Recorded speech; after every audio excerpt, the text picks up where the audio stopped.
The smoke hit me first. Sweet plastic, melted paper, a smell that didn't belong to celebration. I stood at the edge of the yard while flames chewed through gift wrap I recognized, my handwriting on the tags curling into ash. My son stood near the fire pit, shirtless in December, breath coming out in frightened clouds. He kept his arms crossed, trying to be small. No one looked at me. They were busy watching the fire. My phone vibrated. A single message from my wife, sent 10 minutes earlier. "We didn't think you'd want to come." My mother-in-law turned, finally, like she felt my eyes on her spine. She smiled the way people do when they think they've already won. "These are from his real family," she said, nudging the fire with a poker. My son's eyes met mine. Relief flickered, then fear, like he knew relief was dangerous here. I didn't speak. I walked back to my car.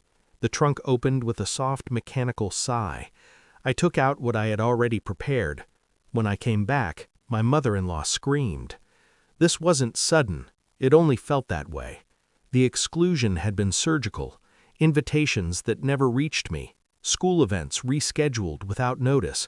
Birthdays planned in group chats I wasn't in. Smiles sharpened just enough to cut. My wife said I was imagining it. Her family said I was dramatic. I learned to watch instead of argue. I noticed how my son's last name was omitted on forms when her mother filled them out. How my father-in-law corrected people when they called me Dad. How my wife stiffened whenever someone joked about blood. Then there were the glances, the pauses, the way my wife guarded her phone like it was breathing, the way her brother's best friend, always around, always helpful, never looked me in the eye. I told myself stories, work stress, family politics, my own insecurity. Denial is a warm blanket. It suffocates quietly. That night after the fire, I remembered a comment my mother-in-law once made, years ago, while holding my newborn son.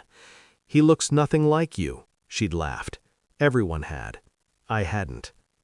I didn't confront anyone. I started collecting.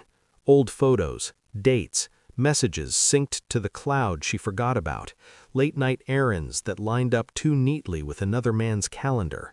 I watched my son sleep and counted backward.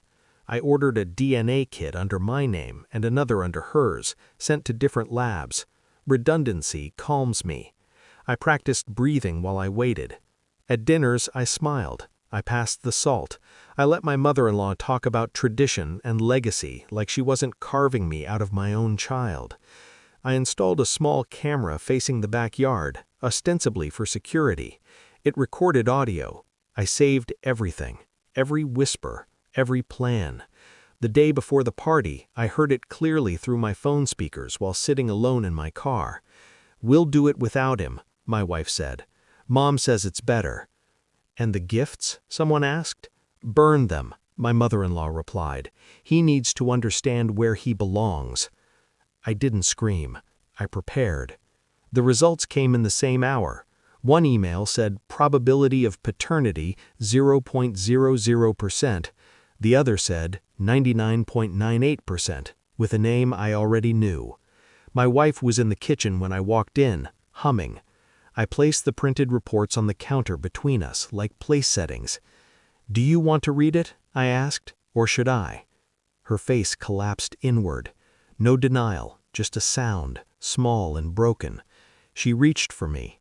I stepped back. "That's why," I said softly. "All of it." She cried, explained, blamed fear, youth, her mother. I listened like I was listening to rain. In the backyard, I wrapped my son in the thermal jacket from my trunk. He leaned into me, instinctive, trusting. Then I set the portable screen on the patio table and tapped play. Audio filled the yard. "Burn them. He needs to understand where he belongs." Faces drained of color. I handed my mother-in-law the DNA report. I let her read the name. I let her understand that real family had always been a lie she curated. "You knew," I said softly, "and you punished a child for it." Silence screamed louder than she ever could. I turned to my wife. "You don't get to rewrite reality by erasing me." Then I left, with my son. Weeks later, the house is quiet. My son laughs again. He wears sweaters now. He asks fewer questions. I signed papers. I blocked numbers. I stopped explaining. They wanted blood. I gave them truth. It burned cleaner than fire.